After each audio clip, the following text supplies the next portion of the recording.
Sobre su historia, considero es suficiente decir que nació en Bolívar, Cauca. Muy joven se mudó a Cali y empezó a estudiar en el Instituto Departamental de Bellas Artes. Cursó estudios de pintura que posteriormente abandonó ante el llamado de la literatura y por otras causas que no es necesario mencionar. Fue en ese momento cuando se dedicó de lleno a la literatura y a la educación. Es necesario también que mencione algunas de las obras que han posicionado a este austero poeta como uno de los referentes indiscutibles de la poesía colombiana.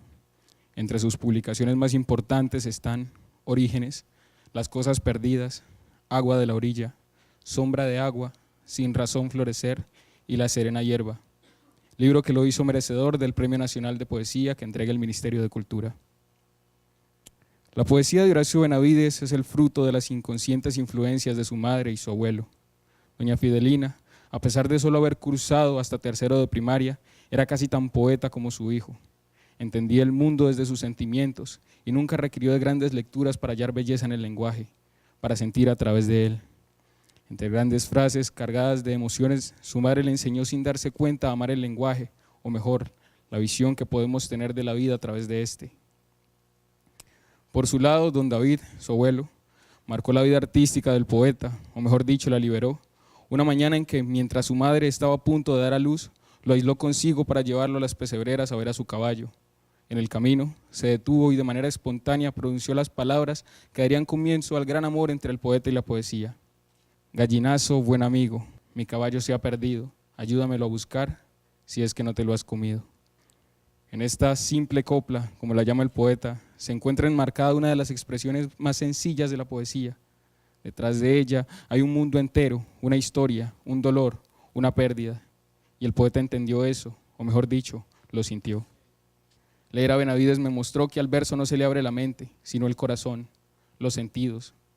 El verso de Benavides carga con un mundo tan enorme que puede abrazar las emociones y abstraer a infinidades mínimas, pero también te puede cerrar la puerta de la manera más atroz. Todo depende de cómo se aborde. La obra de Horacio Benavides está dividida en 4 momentos. En el primero aparecen los animales y las cosas, en el segundo la muerte, en el tercer momento el amor y en el cuarto la piedra y las estrellas. Podría aventurarme a afirmar que la cualidad más grande de este poeta es su austera precisión. Lo certero de sus versos en la expresión te llevan a pensar que en ese verso están recogidas todas las formas de decir una misma cosa y que a la vez esa es la única forma de decirlo bien, que no hay adjetivo, sinónimo, sustantivo que cambiar, porque la frase dice lo que tiene que decir, que más la arruinaría y que menos la sumergiría en la eternidad de lo incompleto.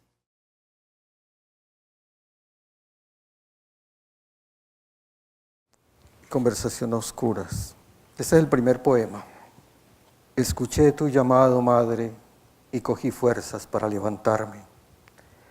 Era de noche y me fui adivinando el camino. Quise guiarme por el sonido de la quebrada, pero el agua no se oía.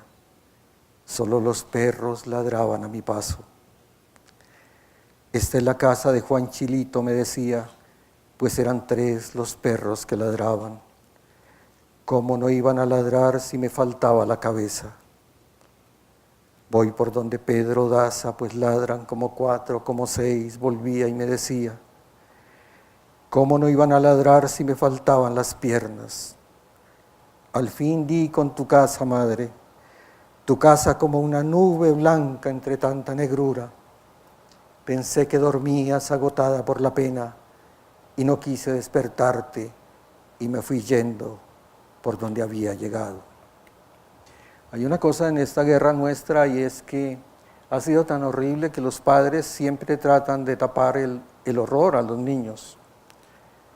Cierto que las que zumban son las abejas en torno a los caballos que comen caña. Sí, hijo, son las abejas. Cierto que uno es el caballo negro y la otra la potranca alazana. Así es, el uno es el caballo de paso de tu padre y la otra la potranca alazana de tu abuelo. Cierto que es una mañana de sol y los caballos cabecean mientras comen.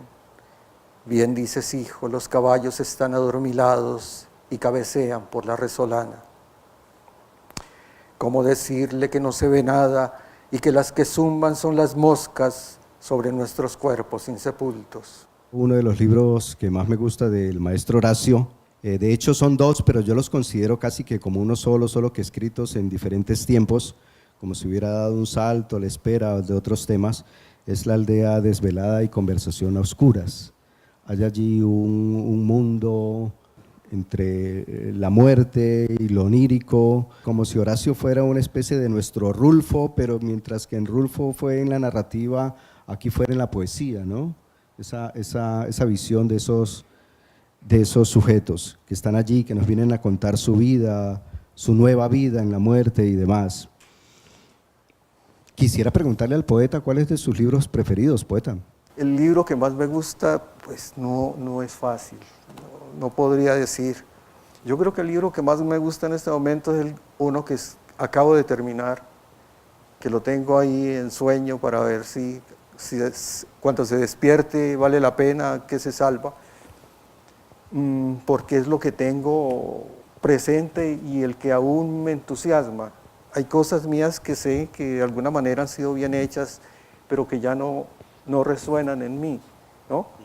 Eso sería como el libro que en este momento me levanta y me hace empezar el día. Para nadie es un secreto quien haya leído tu poesía y de hecho también Anja lo recalca, que uno de los grandes temas que tú trabajas es como si el programa narrativo de ese hermoso poema de Federico García Lorca que dice: llegó con 3 heridas, la de la vida, la del amor y la de la muerte, fuese tu programa poético de toda la vida. Y allí están tus mejores libros, tus mejores poesías, 3 cosas que son una misma: el amor, la muerte, la vida, con los animales y demás. ¿Sigues trabajando en alguno de esos temas? Puedo contar el proceso del último libro, porque fue una sorpresa para mí. Había publicado ya lo que tenía que publicar, estaba en un vacío y me levantaba a ver qué podría haber como cosa nueva. Y me hacía algunas ideas de lo que podría ser lo nuevo mío. Entonces me decía, podría escribir un libro sobre la ciudad, entrar por primera vez a la ciudad. Y me decía, también podría escribir un libro pensado, un poco racional. Y estaba dándole vueltas a eso y una mañana me siento, empiezo a escribir y aparece un poema que está absolutamente lejos de eso. Y vuelvo a la aldea, vuelvo al campo, vuelvo al lugar donde nací, en el poema, y aparece lo primario, tal vez lo más lejano mío, la noche en el campo y la experiencia con las personas, con los animales, con las estrellas. Y es un libro que no tiene que ver nada con la ciudad ni con lo racional, sino un libro más bien silvestre, bastante campesino. Pero me alegra profundamente a mí porque retomo cosas que me marcaron. Yo siempre he estado como dándole vueltas a eso. Yo vivo en Cali, pero creo que no he podido salir del monte. Yo veo pasar una vaca hermosa y me emociono. Pero realmente yo no me inspiro. No, esa palabra no tendría que ver conmigo. Yo encuentro. Pero para encontrar hay un proceso, es decir, no es que me encuentre, aunque yo creo que los poemas están hechos, en alguna parte están y uno tiene que descubrirlos. Cuando yo iba a escribir Conversación a Oscuras, es decir, no sabía que ese libro podría aparecer, de pronto me siento y escribo el primer poema. Y es el poema de un muerto que regresa hecho pedazos y vuelve a la casa. Cuando escribí eso, yo dije, aquí lo que hay es un libro. Y me hice un espacio. Este es el territorio de los muertos y aquí tiene que haber. Y entonces apareció ese poema y aparecieron 80 poemas más o menos que son los que constituyen el libro. Entonces es encontrar algo y de pronto entender que ahí donde hay eso, hay más. Y empiezo a explorar y me levanto muy temprano y me elevo con un tinto y de pronto no aparece nada y de pronto aparece.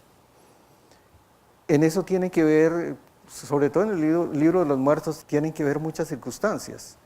Están los otros, que fueron los muertos, los que realmente padecieron, y están los parientes, y en general muchos de los que hemos sufrido eso de una u otra manera solamente por enterarnos de que eso pasa. El poema que cierra el libro parte de unas palabras de un campesino aquí en el río San Juan. Estaba leyendo una crónica y de pronto algo brilló y fueron las palabras del campesino. Dijo: el mar nos lavará la pena. Miércoles, yo dije, ¿quién puede decir palabras tan hondas, tan profundas? ¿Cómo será la pena para que el mar lo lave la pena? Entonces aparece el poema que cierra el libro. Entonces no es tanto como que yo anduviera buscando una inspiración, sino más bien yo como que marcara un territorio. Y eso que podríamos llamar temático, pues no es tanto temático, sino como un gran espacio donde hay muchas cosas. Y de pronto surgen otras que no tienen que ver con eso, las puedo aceptar, pero cuando ya selecciono, que es una parte final, elimino, entonces hay cosas que, aunque parecen buenas, no entran en el libro, entonces las separo. Derivo de tus palabras y dime si eso ha sido también con los otros libros, que no piensas tanto como en poemas que se vayan acumulando y luego de esa acumulación ves que se conforma el libro, sino pareciera ser que el cuerpo del libro, el espíritu del libro, ese territorio del libro se te aparece primero y es como un modelo para ir llenando, ir armando. ¿Es así como ocurrió con ese libro? Sí. ¿Y ocurre con los otros libros también así? Generalmente ha pasado así, sí. Por ejemplo, el libro de las piedras, empecé haciendo un poema de fragmentos brevísimos, 3 líneas, y acabé el poema. Y luego dije, pues aquí donde hay 3 piedras o 5, tiene que haber muchas piedras. Y entonces también busco, pero es que eso no me encierra ni me impide, sino que me posibilita. Porque si uno ve la piedra tiene que ver con todo, desde las estrellas hasta el poema, ¿no? Los imperios. Entonces llega a la cabeza, si es el poema, cómo Pegaso, en el caso de los griegos, puso su pata en una roca y de ahí brotó la fuente del poema. Y sigue uno, y ahí puede encontrar cantidades. Entonces, yo sé que ya el territorio está marcado. Hay un trabajo que tú realizas y que tiene 2 dimensiones. Una es que escribes también para niños, y recordamos tus adivinanzas, recordamos también tus cuentos para niños, los de Tío Conejo, pero también escribes con niños, y con niños que escriben. Esa faceta de tu escritura, de tu visión como creador, se diferencia de la otra que realizas, digamos, en otros terrenos un poco más trascendentales, por llamarlos así, ya que hablamos de la muerte, la vida, etcétera, etcétera. Bueno, de alguna manera sí, y de otra manera no. También tiene un origen muy lejano. Bolívar está en el sur y tiene una tradición fuerte en adivinanza, en copla. Yo escuché adivinanzas muy temprano. A los 5 años me plantearon esta adivinanza. Caballito de banda a banda, que no come ni anda, ¿qué es? Caballito de banda a banda, que no come ni anda. Se quedó para siempre en mi cabeza. Y mire cómo son las cosas. Cómo fui atando el conocimiento. Esa adivinanza se quedó allá y no la he escuchado en otras partes del país, porque he recorrido, bueno, no todo el país, pero sí he ido a muchas partes y escucho las adivinanzas que plantean y nunca la he oído. Se quedó allá. Y ocurre que Bolívar era camino incaico y fue camino por donde pasaron Belalcázar, su ejército, y se quedó allá encerrado un español antiguo. A los campesinos allá dicen vide. Y por supuesto aiga, que es español viejo, aunque aquí se burlan creyendo que son los indios y los campesinos los que dicen así, ese es español arcaico. Bueno, esta adivinanza la dejaron, es posible, en esos primeros pasos por ahí, botada. Hace poco, unos 5 años, me puse a hojear una antología de la adivinanza española y encuentro la adivinanza ahí.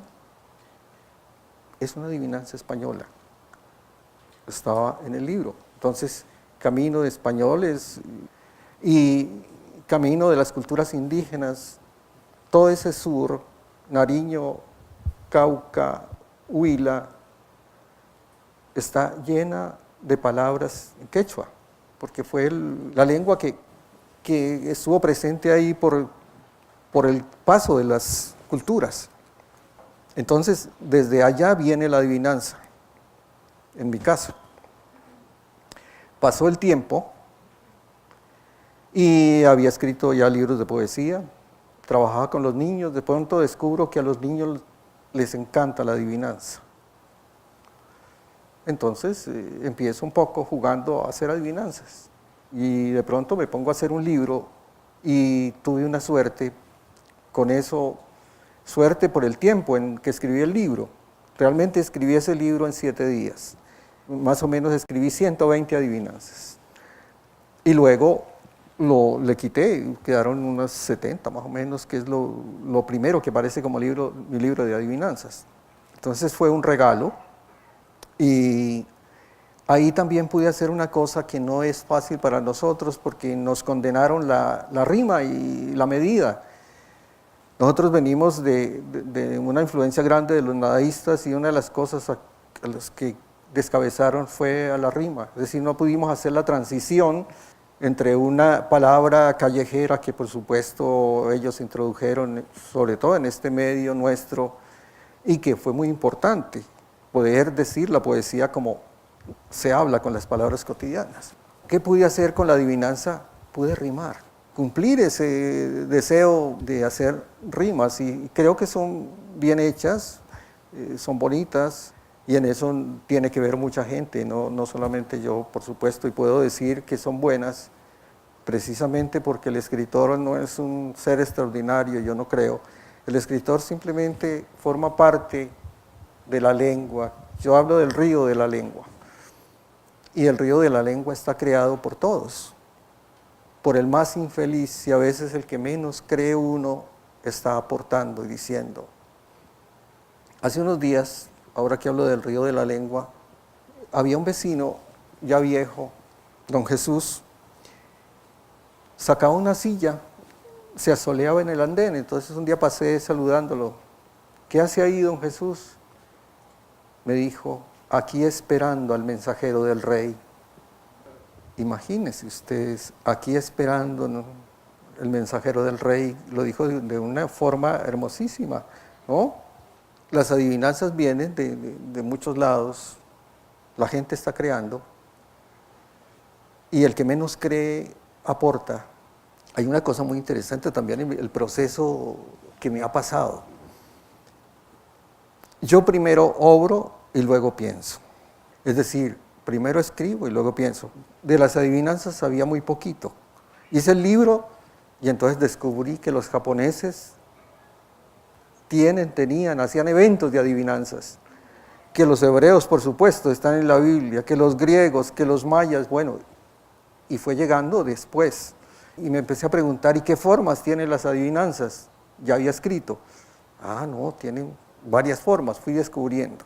Quisiera que nos hablaras un poquito sobre la creación de los cuentos del Tío Conejo, que también es un libro muy interesante. El Tío Conejo también viene de muy lejos. Está presente en toda Colombia, y no solamente en Colombia, en toda esta América. Del origen no es fácil saber exactamente, pero posiblemente son orientales. En Calila y Digna ya aparece un primer relato con la liebre, que es el Tío Conejo, y aparece en don Juan Manuel en España, que leyó también esos libros orientales. Hablan del origen africano, que también es posible, no sé si nació ahí o pasó por ahí, porque el norte del África era paso y sigue siendo paso de esas culturas, y está aquí en Colombia. Se han hecho aquí variaciones y se han creado algunas. Son cuentos simples, pero muy graciosos. tiene que ver mucho con Cantinflas, por ejemplo, ¿no? Ese personaje así tan sencillo, pero que sigue siendo conmovedor. Como conocía de niño cuentos, un día me puse a trabajar con los niños y ellos escribían cuentos. Y como alguien me dijo, el buen profesor trabaja también, no solamente pone a trabajar a los niños, me puse a escribir unos cuentos de Tío Conejo. Y aparecieron, son unos 13 cuentos que forman ese libro. ¿Qué poetas te han influido? Pessoa, no sé si en La aldea desvelada y en el último libro de Conversación a Oscuras está presente Rulfo, porque hay un tono muy presente ahí. Cuando yo leí por primera vez Rulfo, volví a estar en el macizo colombiano, en esas montañas, oyendo los campesinos. Por esos caminos andaban las ánimas, pasaban las mulas, y por supuesto eran las mulas que venían cargadas de oro, ¿no? 2 perros. Rulfo era mío. Esa es una manera campesina colombiana. Ustedes recuerdan, en Pedro Páramo tiene un hijo, Miguel. Miguel se va en su caballo a hacer una vuelta por el campo. El caballo salta, Miguel cae y muere. El caballo regresa. Y el caballo, bueno, al caballo lo mata Pedro, lo van a matar Pedro Páramo porque está muy inquieto, no soporta la pérdida de Miguel. Pero lo más extraordinario es que el caballo sigue volviendo y lo oyen galopar y pasar. Hace ya muchos años, aquí en Cali, trabajaba con nosotros una señora del Cauca. Esta señora venía de aquí del norte, de Buenos Aires, Cauca, y era analfabeta. No sabía sino medio firmar, pero contaba unas cosas. Y miren lo que nos contó. Ellos vivían en Buenos Aires y se vinieron a vivir al valle, a Florida, pero no al pueblo, sino hacia la montaña. Los que conocen Florida se dan cuenta que la montaña está ahí al pie. Consiguieron una casita al borde del camino, y como era una casita en el camino, dijeron pongamos una tienda, y pusieron una tienda con todo lo que tiene una tienda, y por supuesto también vendían aguardiente. La señora, que se llamaba Maximina, ella tenía un hermano, Pedro, y Pedro acostumbraba bajar a Florida, al pueblo, tomarse unos tragos, pasaba bien tarde en la noche y pedía una caneca de aguardiente. Pero eso se había vuelto molesto para ellos porque siempre tener que atender tarde de la noche al tipo que quería la caneca de aguardiente. Y siempre lo oían llegar, el caballo, los cascos del caballo, resoplaba afuera y decían, bueno, no hay más que hacer, cogían la caneca, ya sabían.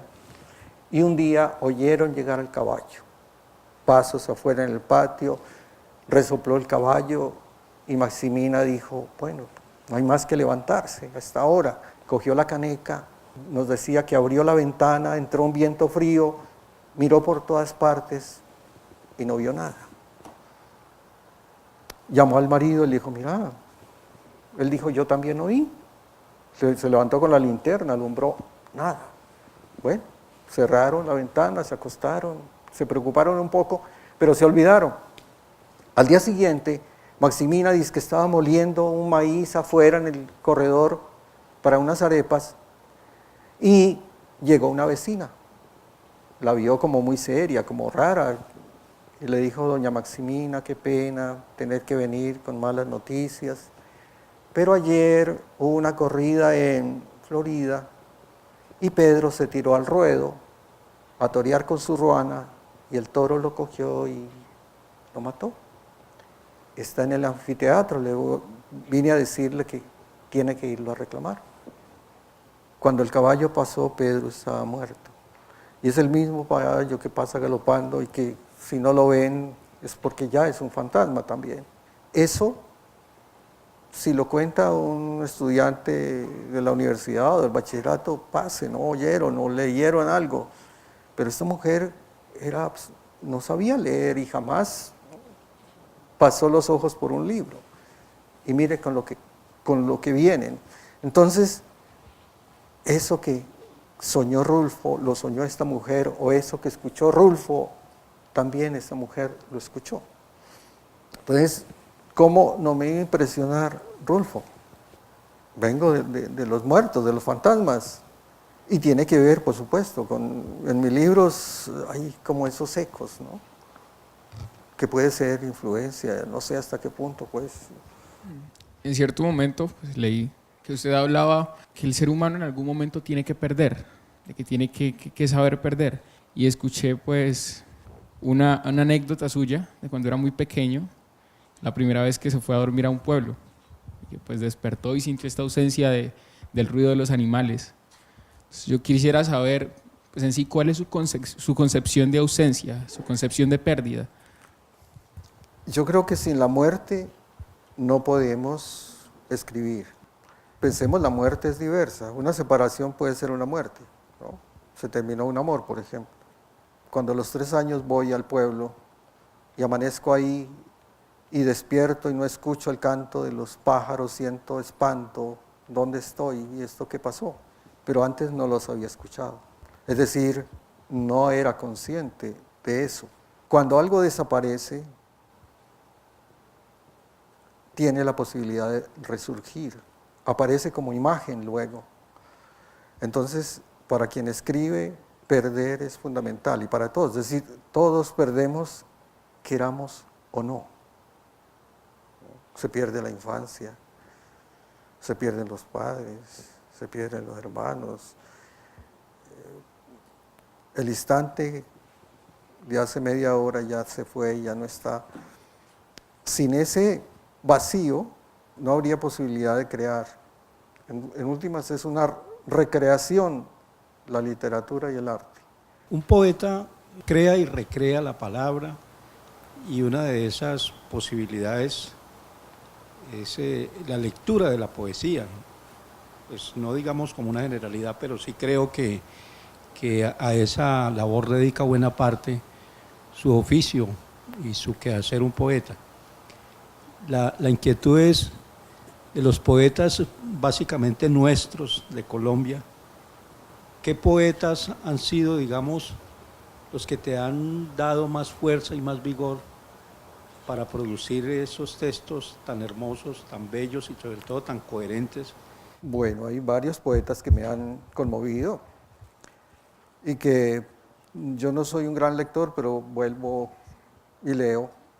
Uno cercano, Juan Manuel Arango, nos marcó a muchos. Hizo una poesía muy justa, muy apretada, muy llena de sentido.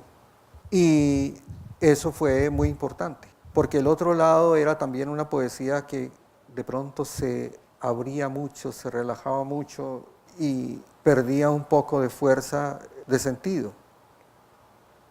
Hay un poeta que sigue vivo, Jaramillo Escobar, que es un gran poeta. Y sobre todo hay un poema que me parece extraordinario en su primer libro, que es su gran libro, Los poemas de la ofensa, Ruego Samé, que es un poema precioso. Por supuesto, Arturo, que además siendo sencillo no es tan fácil, ¿no? Uno lo va descubriendo lentamente y se da cuenta que ahí hay una maravilla, una gran obra. ¿Podría nombrar los 3? Yo quisiera preguntarte con respecto a la muerte. Algunos pensamos que en realidad nacemos para morir o nacemos muertos o morimos poco a poco, qué sé yo. Yo quisiera preguntarte si cuando escribes, ¿en tu mente está el miedo a la muerte? Ya no. Bueno, la he tratado de diferentes maneras y yo estoy tranquilo respecto a eso. Pero sí hubo un momento en que sentí terror de la muerte, como a los 30 años. Pero poco a poco, bueno, no sé si poco a poco, pero en general no siento como en lo personal terror de la muerte. Decía Rilke que uno se va separando de la vida como del seno de la madre. Yo creo que llega un momento en que uno ya dice, bueno, ¿por qué tanto miedo? Esto no va a pasar y bueno, pero por ratos me levanto y este mundo tan extraño que no alcancé a entender nada y eso es como triste.